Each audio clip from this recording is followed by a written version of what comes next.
Hello team, welcome to another ATP Geopolitics video with myself, Jonathan MS Pearce. This is a US politics update special, I guess, where I'm going to be talking about one particular subject. Well, you might think the subject's about white genocide, right? Which is this topic that has raised its ugly head due to the meeting of the South African leader Cyril Ramaphosa in the Oval Office in the White House with Donald Trump. Looked like another setup, Zelensky style. But actually, I suppose the larger story is about truth and the assault on truth that's happening around the world, and particularly at the hands of, I think, populist regimes. And I talked about this with regard to bots and trolls in a video this morning that I'd advise you go and watch, which is this phenomenon of state actors like, for example, Russia, but not just Russia, many other countries are involved in this, wanting to sow division in nations and taking subjects that might have an element of truth, or there might be something to them, and then blowing them out of proportion, adding layers of disinformation and lying about the situation, and then layering it and amplifying it and layering it and amplifying it until this kind of myth is born, or a complete misrepresentation of reality comes about, and that is used to divide people and sow confusion and resentment and discontent and discord. And then someone like Russia would use that to their advantage, but that can actually be used by regimes themselves, right? So Russia could do that with their own population, and no doubt do. And for example, the US can do that with its own population. And I would argue that's what's kind of going on with the Trump administration. They are playing fast and loose with facts all the time. I've been reporting on this to a great deal. Trump is lying just at every conceivable opportunity. And he's able to present a false sense of reality to the people who support him, who lap it up. And this then breeds division, and the nation is becoming more and more polarized. But it seems that those who are very, very committed to Donald Trump in a kind of cultish way are unable to see through these lies. They don't want to see through the lies. They're happy to imbibe this, I think, poisonous potion of myth and as I say, and lies. So before we get to the White House meet between the two leaders, here's an example of the kind of blithe lack of respect for truth. The economy is good. I just had my highest poll numbers ever. And we had a big trip to the Middle East. We took in $5.1 trillion. We brought it back to our country. 180 Boeing aircraft are being built now because of that trip, and many other things. That's the least of it. The economy is doing great. The stock market's higher now than when I came to office, and we've taken in hundreds of billions of dollars in tariff money, and we've had no inflation. They kept saying inflation. There's no inflation. Groceries are down. Gasoline is way down. Way down. Everything is down. All energy costs are down. And essentially everything he said there was a lie. A complete mischaracterization of what's going on. So Trump, the economy is booming. I just had the highest polled numbers ever. The stock market is higher now than when I came to office. Everything is down. False statements, four lies. He's just, that was a big torrent of lies. And if you can stand there as the President of the United States and just vomit untruths to the audience, to the world that's listening, and not be held account for that, then we're living in a pretty dangerous time. And I think I think dictatorships thrive on disinformation, misinformation, lies, and distraction, and all of these things. And it's not the sorts of behavior that you associate with democracies and free and fair democratic ideals, or the ideals of free and fair democracies, I should say. I think you're less likely to get that because you have media that is free to push back. And we're going to return to this idea because there's a journalist who asked a question to Trump in the White House when he was with Ramaphosa, and Trump went absolutely mental at the journalist because it was a difficult question, right? So we're getting to a point where the White House is aligning the press corps in a way that suits its own narrative and is creating a culture of insulating itself from being challenged, and then lying, and then therefore not being challenged over the lying. And it, as I say, it's a really dangerous situation. So here's just another wee little example of the kind of stuff that's going on. So this is one of the influencer chairs in the White House, in the press corps in the White House. So over the weekend, President Trump posted Truth Social a video highlighting what most people call the Clinton body count, which is the strange number of suicides that seem to happen in Clinton circles. I have a headline here from the Washington Post that said, Trump peddles false conspiracy theories tying the Clintons to several deaths. So I just wanted to highlight real quick, this wasn't in Trump's video, but this is from the Arkansas Times, and it's the death of Mark Middleton, who was a former Clinton White House aide, who was found dead on a Clinton Foundation property. And I'll just quote from the Arkansas Times. Middleton apparently shot himself in the chest with a shotgun and also hung himself from a tree with an extension cord. So I have no idea how somebody commits suicide that way, but if the Washington Post is here, maybe you can enlighten us as to how that was actually a suicide. So anyways, that's just a lead into my question about the most famous Clinton-related suicide, which is that of Jeffrey Epstein. There's still a lot of questions around that case. You've released phase 1 of the Epstein files. What was missing from that is any connection to his ties to intelligence agencies, and that's really the whole story, that not just trafficking young girls, but doing it on behalf of intelligence agencies, and even potentially as part of a blackmail ring with potential ties to the Israeli government. So just listen to this question. It is just one big conspiracy theory laden question, and an incredibly leading question. He says, of course, the main thing that's missing here is the ties to intelligence agencies. Well, that's circular reasoning. You're assuming in your opening sort of premise the conclusion, and so but here Caroline Levitt, the White House press secretary, is just lapping it up and then goes,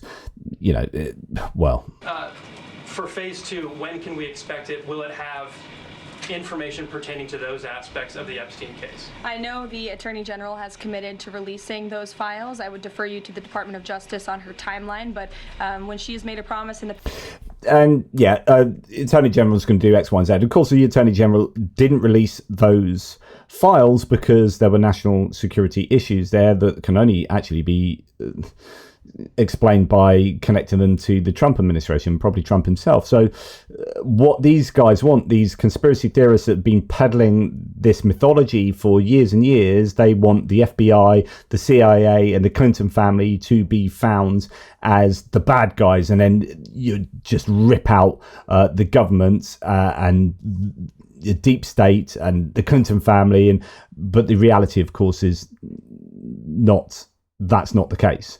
Now, I use this as a preface into the white genocide topic because this is a White House that is surrounding itself in conspiracy theory thinking, and you've got people like Laura Loomer who have apparently enacted caused the firing of a number of national security advisors, and she is like the deepest, most I think rabid conspiracy theorist around. She's like deep in that rabbit hole, and there she is at the heart of what seems to be going on with regard to national security advisors and their firing.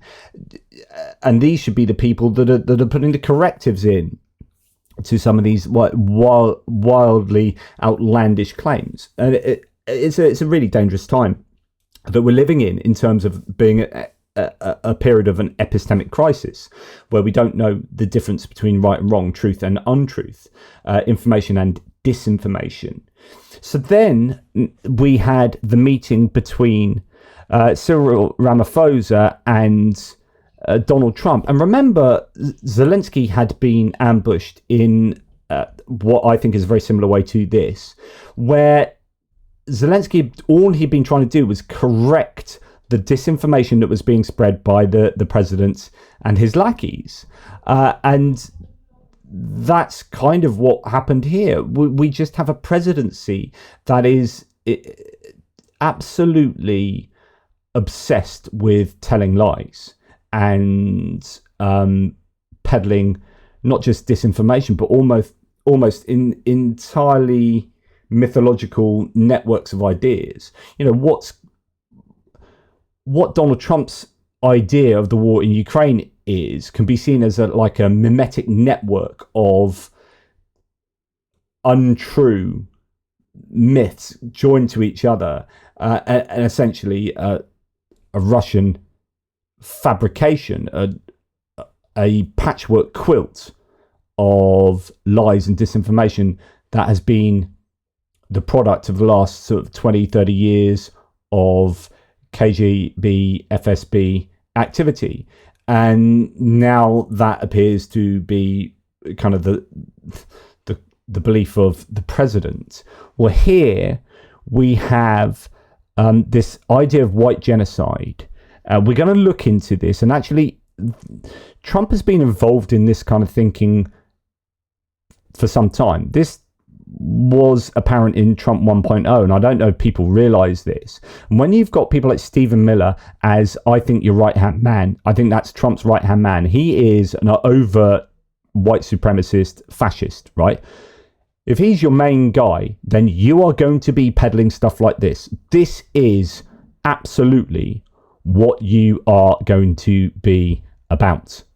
So what happened here? Well, Mikey Smith here says, important to note, as if you need reminding, that almost nothing Trump has said during this meeting is true. You got these reactions to the whole meeting with Trump and Ramaphosa, and people saying nothing that Trump said was true. Another person here saying none of this is true. None of it. It's a baseless conspiracy theory spread by white supremacists, and this video should scare the shit out of us all. And this is being spread by the White House. The White House says, this is the official White House account, saying this is a very serious situation. If we had a real press, it would be exposed. When it gets exposed, it'll get fixed, but people don't talk about it. And I'll tell you who is talking about it. Thousands of people that are fleeing South Africa right now, said President Trump. There's a quote from President Trump being regurgitated by the White House account. Now, that's really worrying. He clearly believes this, but it's absolute nonsense. So what does he believe, and what happened in the White House? So as Alistair Campbell says, the Zelensky-style ambush was designed to portray black South Africans as murderous savages.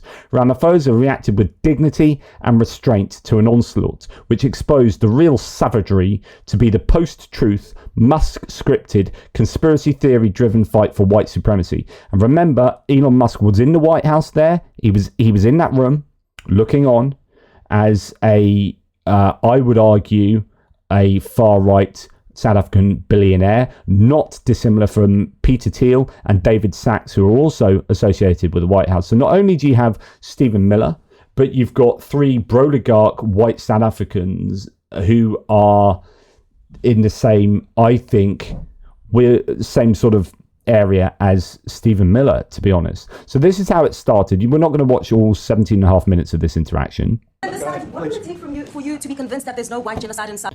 Sorry, I have that set on very fast. What is it going to take for you to be convinced that there is no white genocide in South Africa, she asks. What would it take for you to be convinced that there's no white genocide in South Africa? Well, I can answer that for President. It's for him. No, seriously. I'd rather have him answer. Yeah, I know the answer. It will be. Our president will respond to you. Yeah, let me. Thank you, Mr. President. It will take President Trump listening to the voices of South Africans, some of whom are his good friends, like those who are here.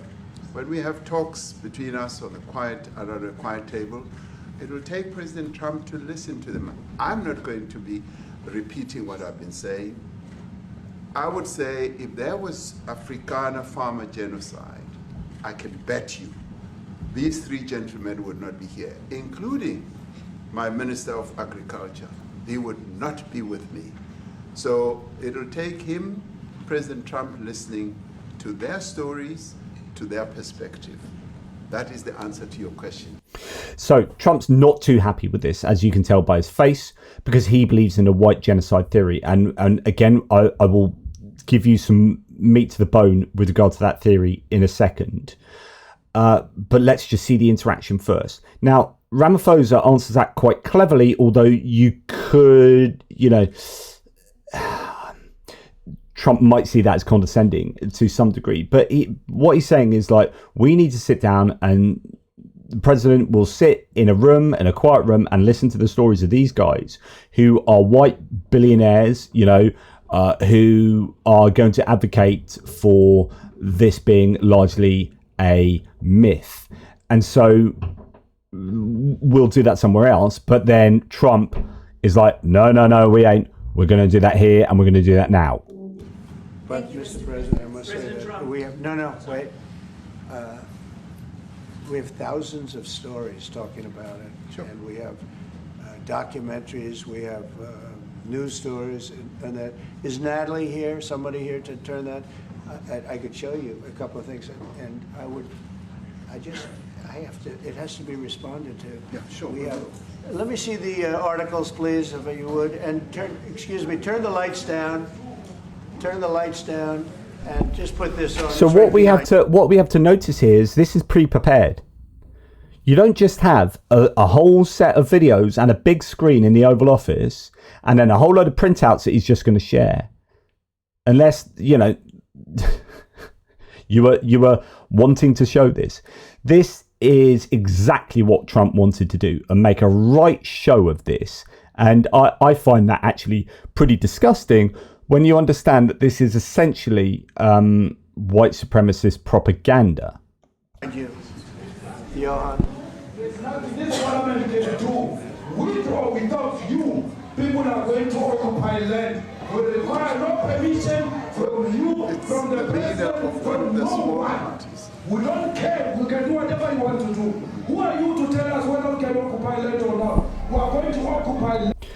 And did you notice there, Ramaphosa just tried to say this is made up of, these small parties, fringe, or he was trying to explain who these people are. And Donald Trump said, no, I don't want to hear you. Watch. South Africa occupy land. That's who we are.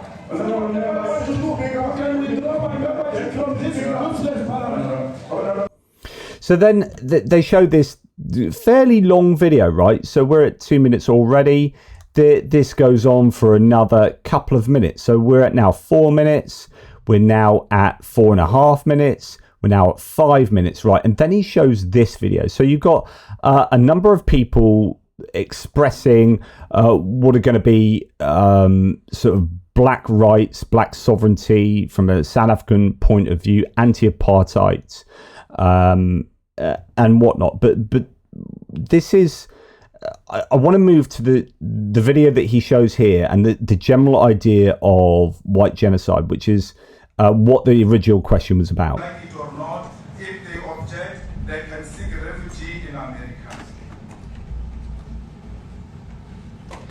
Now this is very bad. These are burial sites right here. Burial sites. Over 1,000. Of white farmers, and those cars are lined up to pay love on a Sunday morning. Each one of those white things you see is a cross, and there's approximately 1,000 of them. They're all white farmers, the family of white farmers. And those cars aren't driving, they're stopped there to pay respects to their family member who was killed. And it's a terrible sight. I've never seen anything like it. Both sides of the road, you have crosses.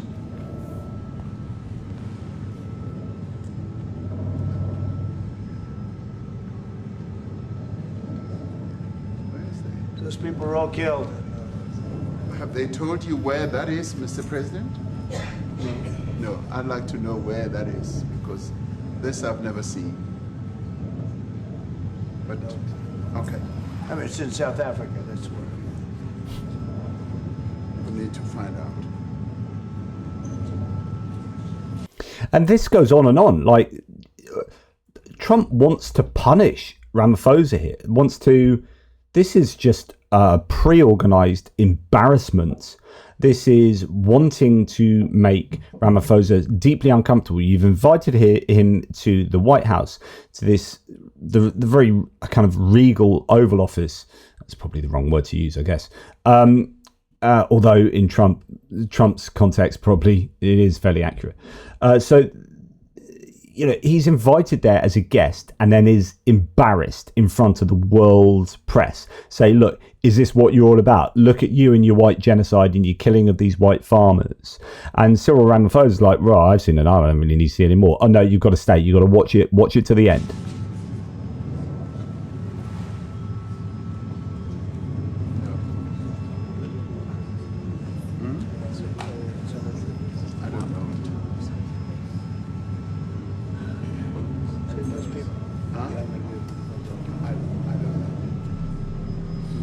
And you hear him whispering, I don't know where this is. I don't know anything about this. The Pentagon announced that it would be accepting a Qatari jet to be used as Air Force One. Perhaps. What are you talking about? What are you talking about? You know, The Pentagon. you gotta get out of here. What does this have to do with the Qatari jet? They're giving the United. So, which is an interesting interruption of what Trump wanted to do. And he's got these pictures of white farmers, I think that is, that he's going to show to Cyril Ramaphosa. This is all the prearranged white genocide conspiracy theory being expressed here, probably on the behest of Stephen Miller. And then they've got the journalist asking about the Qatari jet. United States Air Force, a jet, okay? And it's a great thing. We're talking about a lot of other things. It's NBC trying to get off the subject of what you just saw. You are a real, you're a terrible reporter. Number one, you don't have what it takes to be a reporter. You're not smart enough. But for you to go into a subject about a jet that was given to the United States Air Force, which is a very nice thing. They also gave $5.1 trillion worth of investment in addition to the jet. Go back, you ought to go back to your studio at NBC, because Brian Roberts and the people that run that place, they ought to be investigated. They are so terrible the way you run that network. And here we go. So then we start this tirade, or Trump starts this tirade of attacking the critical press. You're terrible. You should be investigated, etc., etc. Disgrace. No more questions from me. Go ahead. No more questions from you. I'm shutting down that kind of approach. Go ahead, talk about that. His name is Peter something. He's a terrible If they're reporter. committing genocide, why invite them to the White House? I'll be quiet. Sure, that's my question now. Let's go. And just at the end, I don't know if you caught that. He said, "I'll be quiet though. But can you answer my question though?" His name is Peter something. He's a terrible If they're reporter. committing genocide, why invite them to the White House? So, and in case you missed what he said there, that if they committed white genocide, why did you invite him to the White House? If this guy actually is responsible for, in some way, for genocide, what have you done inviting him to the White House? So that's what he said. He said, "I'll be quiet if you answer my question, though." Great question. Quiet. Sure, that's my question now. Let's go. Thank you so much, President Trump. Annika Larson from ENCA in South Africa. Thank you very much. Thank for you very hosting much, us. Tim. What would you like President Ramaphosa to do about the situation? I don't Just know. seen on the screen. I don't know. What would you like him to do? I don't know. I haven't really thought about that. I just wanted to embarrass him, and I wanted to just make a massive statement about white genocide. Then, of course, like I said before, you've got the mere exposure effect. The more you expose things to people, the more credible they become. So if you, on the biggest platform in the world, like the White House, national television, you start talking about a debunked conspiracy theory, you are giving it credibility. The mere exposure effect is exactly what's going on here. So you're exposing it to everybody. Merely exposing it gives it an air of credibility, especially if it comes from the president. So this is the absolute dream of conspiracy theorists. It really, really is. Look, these are articles over the last few days.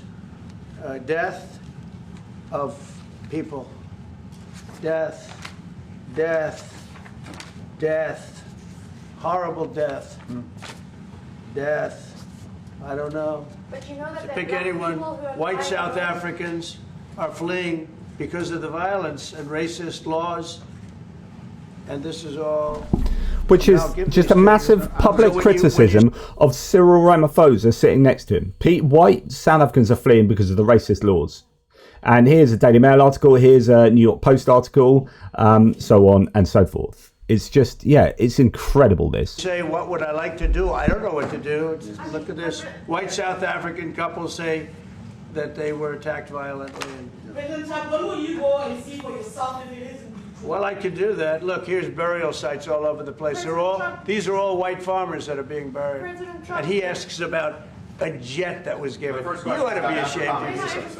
You know, you are so bad. You're such a bad reporter. If they're committing genocide, why invite them? So if they are committing genocide, why invite the South Africans to go right out? President Trump. Mr. President This is one after another. This family was wiped out. I'm just looking.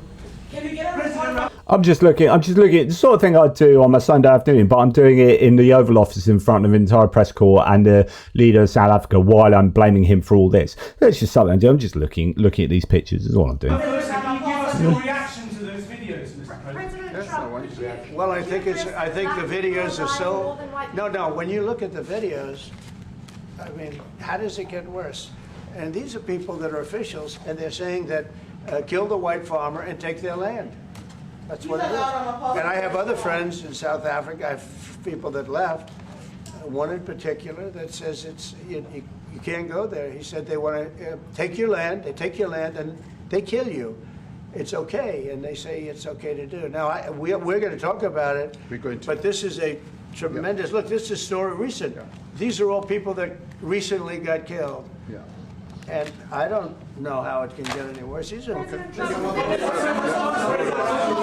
and you know, the men that you saw, the people that you saw in that movie, those are officials. Those are people that were in office. They had one march, they had a dance in your parliament, whatever you may call it, legislature. But let me clarify that. Yeah, let me clarify that, because what you saw, the speeches that were being made, one, that is not government policy.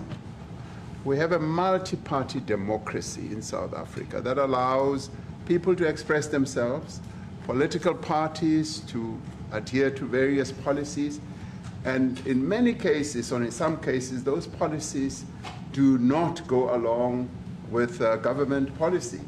Our government policy is completely against what he was saying, even in the parliament. And they're a small minority party, which is... And I love the way he's just so calmly expressing himself. ...allowed to exist in terms of our constitution. But you do allow them to take land. No. You do allow them to take land. Nobody can take land. And then when they take the land, they kill the white farmer. No, he doesn't allow that to happen. I mean, this is just outrageous. And when they kill the white farmer, nothing happens to them. No, there is nothing happens to them. There is criminality in our country. People who do get killed, unfortunately, through criminal activity, are not only white people. Majority of them are black people. And we have now been utilizing... The farmers are... So, just in case because the sound went a bit funky there, he said the majority of people who killed are black. And you know, they're not white. But Trump then says, well, they're white farmers. Not black. I don't say that's good or bad, but the farmers are not black. And the people that are being killed in large numbers, and you saw all those grave sites, and those are people that loved ones going, I guess on a Sunday morning, they told me, to pay respect to their loved ones that were killed. Their heads chopped off, they died violently, and You know, I mean, we're here to talk about it, and I didn't know we'd get involved here. But I will say this, that I didn't know we'd get involved here, but I just so happened to have those videos and these printouts ready. I didn't know we'd get involved in this conversation, apart from I completely did. if the news wasn't fake, like NBC, which is fake news, totally, one of the worst, ABC, NBC, CBS, horrible. Oh, but shut if up. they weren't fake news like this jerk that we have here, if we had... Calling a journalist a jerk in public just because he asked a question about a Qatari jet, I think is absolutely, it's appalling. It is so unprofessional, but it's also actually fairly dangerous. There is then a desire to build a resentment against critical questions and critical journalists and journalism in general, and this is all part of moving journalism and reporters aside and getting in right-wing influencers who already agree with us and are completely buying into these conspiracy theories to replace them. That's kind of what you are seeing. Real reporters, they'd be covering it, but the fake news in this country doesn't talk about that. They don't want to talk about it, but now they have to talk about it. But they won't. This won't even be a subject. They'll have him talking about why did a... Anyway, I don't want to listen to him bang on anymore. Let's then just delve into some of the long weeds here. So what is this white genocide conspiracy theory? Well, actually, it's part of a wider... This particular example of it is part of a wider family, if you like, of theories and claims and you know, stretching time and place. This particular iteration in South Africa, and you can talk about Rhodesia as well as was, is explained here in this Wikipedia article. I've just picked out a few of the paragraphs here that I think are pertinent. I'm going to start with the first paragraph because it talks about this chap that met Trump in 2017 to talk about this. And that's why I say that this is not just some flash in a pan new thing.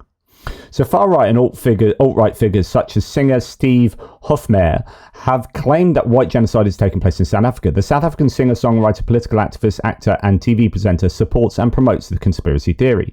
The Conversation has credited Hofmeyr with popularizing the concept. In January 2017, media reported that Hofmeyr was set to meet US President-elect Donald Trump to discuss white genocide in South Africa.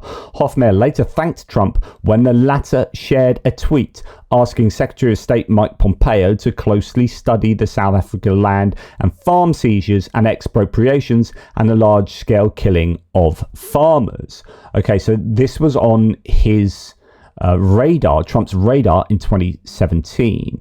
Then you've got, you know, people like Mike Cernovich and other right-wing people in the United States thinking along the same lines. And later it says Africa Check, a fact-checking organization, rejected these claims that you had this wide-scale persecution of white South African farmers. In 2013, quote, in fact, whites are less likely to be murdered than any other race group. Africa Check reported that while whites account for nearly 9% of the South African population, they represent just 1.8% of the murder victims.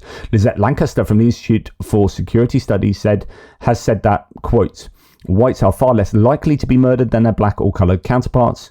And then British journalist Joe Walsh reported that the murder rates in the mainly white suburbs of Johannesburg were far lower than in the black townships of Johannesburg, leading him to conclude, quote, if there was any kind of genocide being carried out against white people in the country, then the safest areas on the continent's most dangerous city would not be predominantly white. South African journalist Lindsay Chutil reported in 2018, quote, after a peak in 2001-2, the number of farm attacks, rape, robbery and other forms of violent crime short of murder has decreased to about half. Similarly, the number of murders on farms peaked in 1997 and 1998 at 153, but today that number is below 50. In other words, there's going to be a lot of spillover from the apartheid times, a lot of resentment, but as the country goes through an evolution, that appears to be getting less and less of an issue. Chutel stated that although some of the murders of white farmers may indeed be racially motivated, South Africa is a country with a high violent crime rate, and white farmers are, quote, isolated and believed to be wealthy. So in other words, that white farmers are dying isn't necessarily to do with the fact that they're white, but more to do with the fact that they're wealthy and own lots of land, and that makes them prime targets as they're isolated out in the middle of nowhere for crime to take place.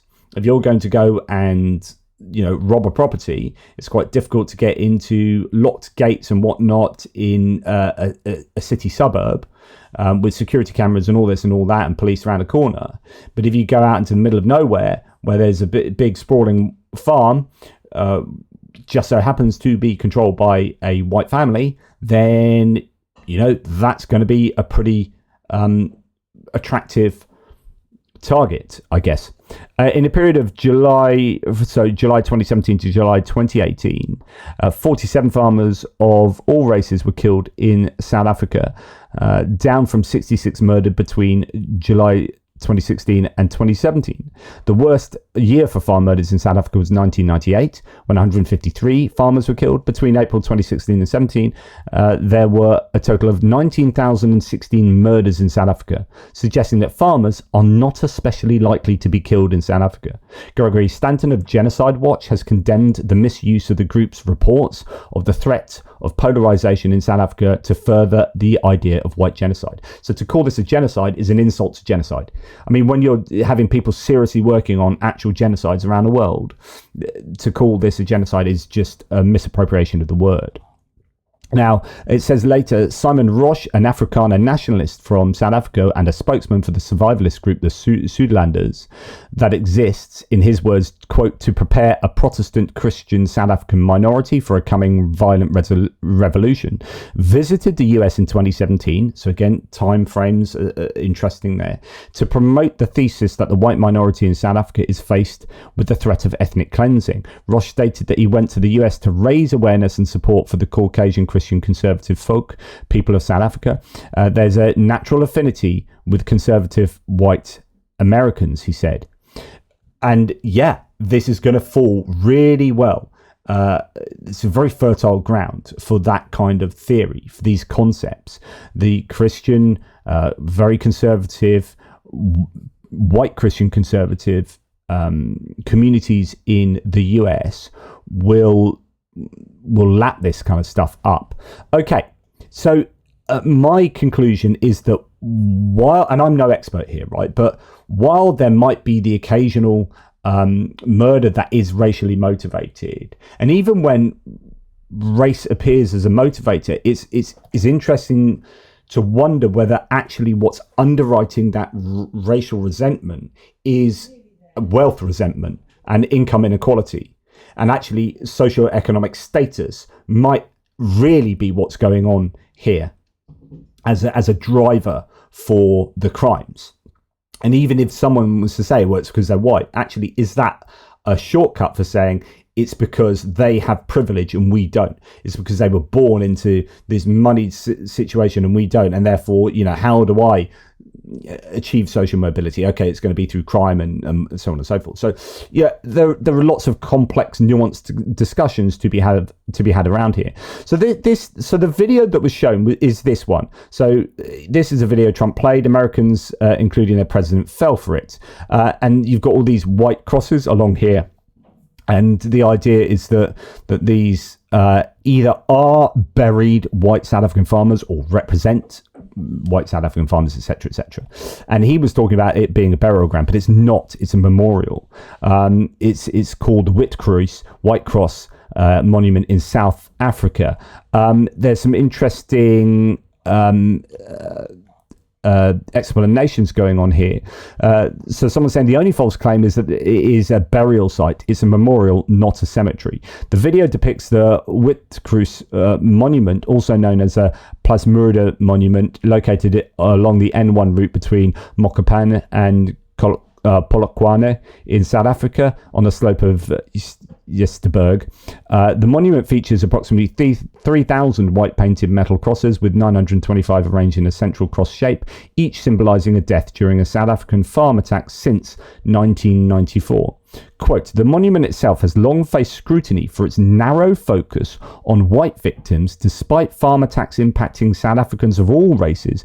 Critics argue the site promotes a racially selective narrative that overlooks the broader context of rural crime. So actually, when you have these rural crime, examples of rural crime, when you have these farms attacked, quite often the workers on the farms are black workers, and they end up dying in greater numbers than the white farm owners. But memorials like this do not take that into account, and they cherry pick the white victims and say this is a white genocide, rather than saying that this is as a result of, you know, crimes of I guess resentment of you know, robbery and so on and so forth. So that is the private memorial there, and you can see the old South African flag being utilised. These are burial sites, over 1,000 white farmers, both sides of the road. You have crosses. Ramaphosa, I'd like to know where that is. And interesting that it's not on Ramaphosa's radar, so it's obviously not that famous. Anyway, New York Times has got an article. Trump claimed a social media video showed burial sites of white farmers. It didn't. And let's go and have a look at what they have to say. So the misrepresentation of the footage took place during a stunning meeting in which Mr. Trump made false claims about a genocide against white farmers. Mr. Trump dimmed the lights to play a footage, presenting it as evidence of racial persecution against white South Africans. As the clip played, Mr. Trump said, "These are burial sites right here, burial sites over 1,000 of white farmers."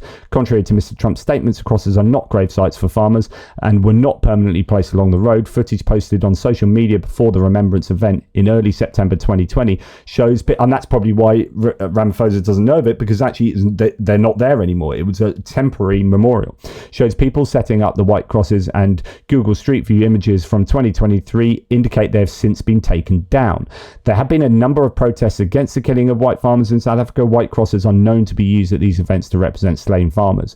Videos and photos of September the 5th event also showed tractors adorned with flags condemning farm murders and a large banner reading "President Ramaphosa, how many more must die?" stretched between two vehicles above the roadway. South Africa has an exceptionally high murder rate, but police statistics do not show that white South Africans or farmers are more vulnerable to violent crime than other people. A White House official told the Times that each cross represented a white farmer who had been killed, but did not comment on why Mr. Trump had characterized the videos showing burial sites. It's unclear where Mr. Trump got the video from, or who, if anyone, characterized to him what the video showed. Elon Musk, who is originally from South Africa and is one of Mr. Trump's advisors, had posted the video on a social media site X at least twice before today's meeting. So it could be Elon Musk. In Wednesday's meeting, when Mr. Ramaphosa asked where the video was from, Mr. Trump said, "I mean, it's in South Africa." So there's a good deal of, I think, playing fast and loose with the truth here, and that's really important. If you are the president, you need to be as truthful as you possibly can be, and he doesn't give one damn about truth. He's got an agenda, and his agenda here is to promote the theory of white genocide, and in so doing embarrass the crap out of Cyril Ramaphosa, who was nothing but dignified. Here, Brian Krasenstein says Trump is flat out lying and his rhetoric is dangerously racist. Facts: white people make up 7.3% of South Africa's population, but they account for just 1.8% of all murders.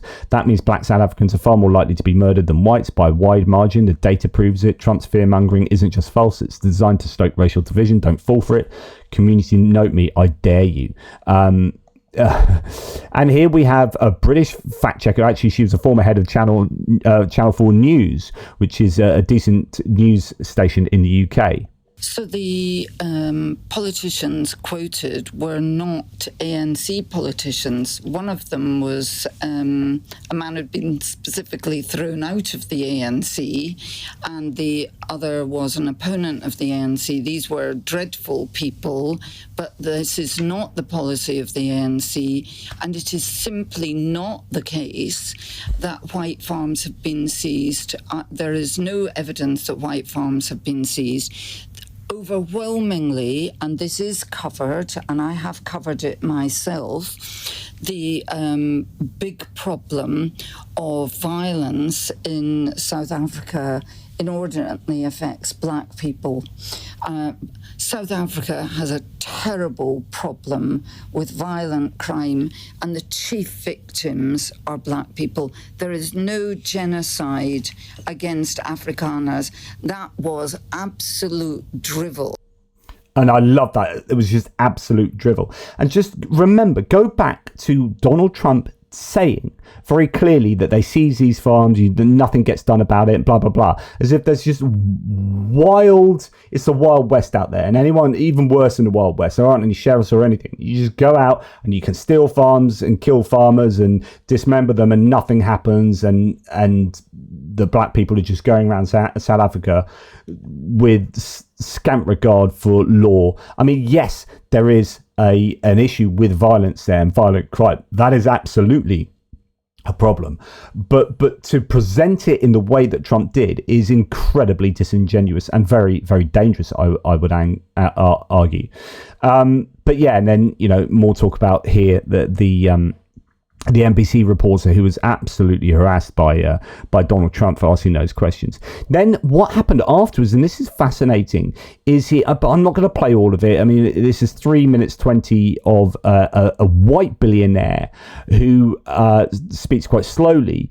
Here's South African billionaire and the country's richest man, Johann Rupert, telling Donald Trump that there is no white genocide in South Africa to his face in the Oval Office. And this is what Ramaphosa was saying earlier, is like, you need to sit down and listen to the stories of these people, these rich white landowners and whatnot, who can tell you that actually that's not what is going on. For over 10 years, Mr. Malema. In fact, the first time I met him, he was in the youth league with that gentleman, and look how he's changed. Right. We have too many deaths, but it's across the board. It's not only white farmers. It's across the board. We have too many deaths. It's not just white farmers, it's across the board. He's talking about that fella there as being, in the youth league with the other guy that you played, but this guy's turned out fine. Don't cherry pick the people that you are going to think represent South Africa. That is not who represents South Africa, what you played on that video. That's the kind of line here. We need technological help. We need Starlink at every little police station. We need drones. I actually got drones. So talking about drones, Starlink, blah, blah, blah. But, you got 3 minutes 20 of him basically putting Donald Trump in his place there.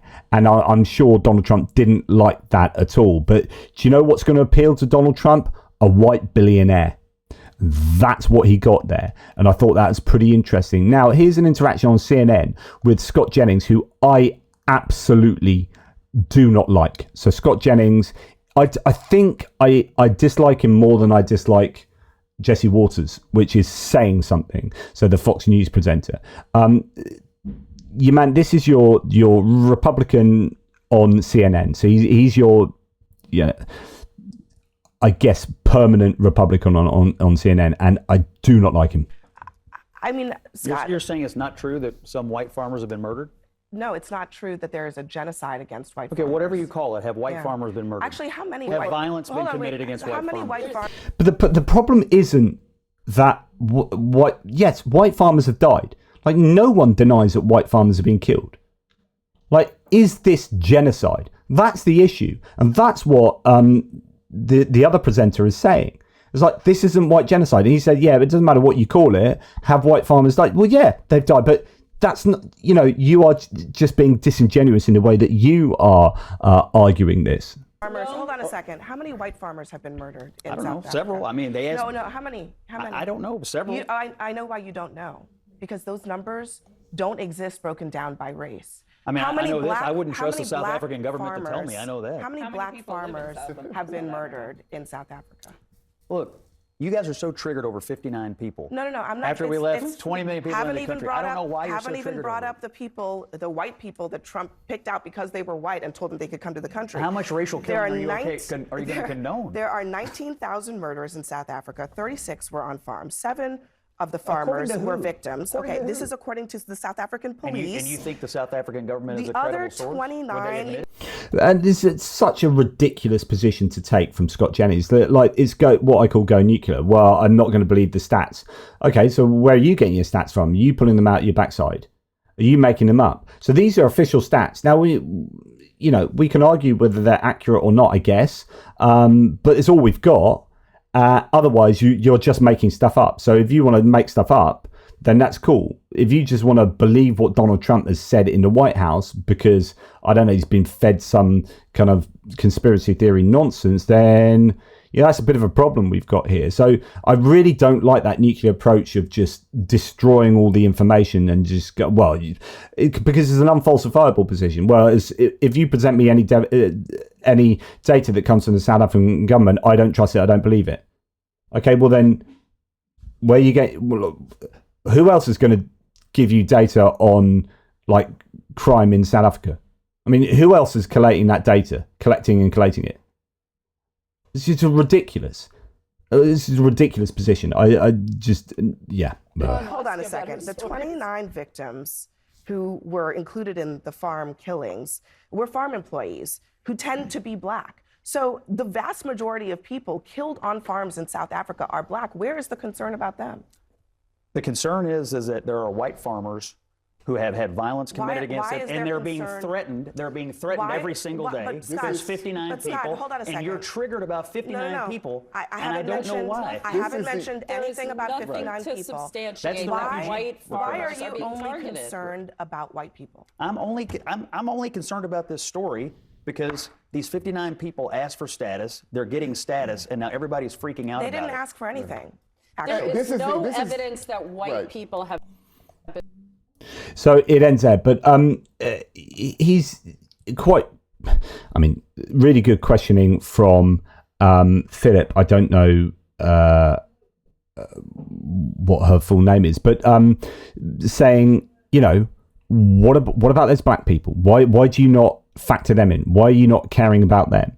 And he doesn't really answer that. And that's kind of where people are at, which is wanting to extract their own narrative, wanting to extract their own conclusion from a cherry-picked set of data. And that's kind of that whole white genocide. And of course, this is all brought on because Trump, as a result of this supposed white genocide, has allowed 59 white South African farmers to get asylum in the US, meanwhile trying to kick out everyone that doesn't look right, put them in an El Salvadorian jail.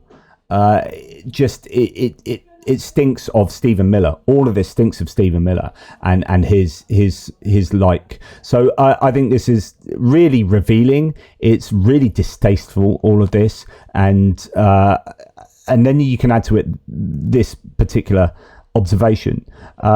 Donald Trump accusing the black president of South Africa, who was actually an anti-apartheid leader and had been arrested for that, of apartheid, has to be a low point in the history of the Oval Office, rivaled only by his shameful and disgraceful treatment of Zelensky. And I'd have to agree. This is absolutely poor form. This is really distasteful. Using the Oval Office as a way to embarrass people publicly, some kind of kangaroo court where they are unprepared for all of this. You just spring it on them, you trap them, and then you embarrass them publicly. What has the American presidency come to?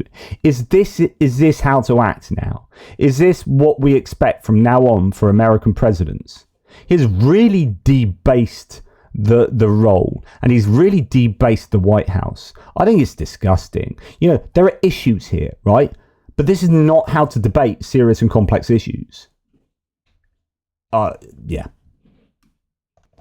Anyway, let me know what you think. Obviously, I come at this with my own baggage and whatnot, of not being a big fan of Trump, but I don't know how you could watch this and come out thinking, yeah, Trump is lovely and awesome. I understand there are going to be racial issues in South Africa. Of course there are. But the question is there, and there is violent crime, of course there is, as we know. But is there evidence that there is an actual white genocide going on? No, I do not think there is. It does not hit the much higher threshold that I would expect for that to qualify as a genocide in any way, shape or form. Correct me if I'm wrong. Take care, and I'll speak to you soon.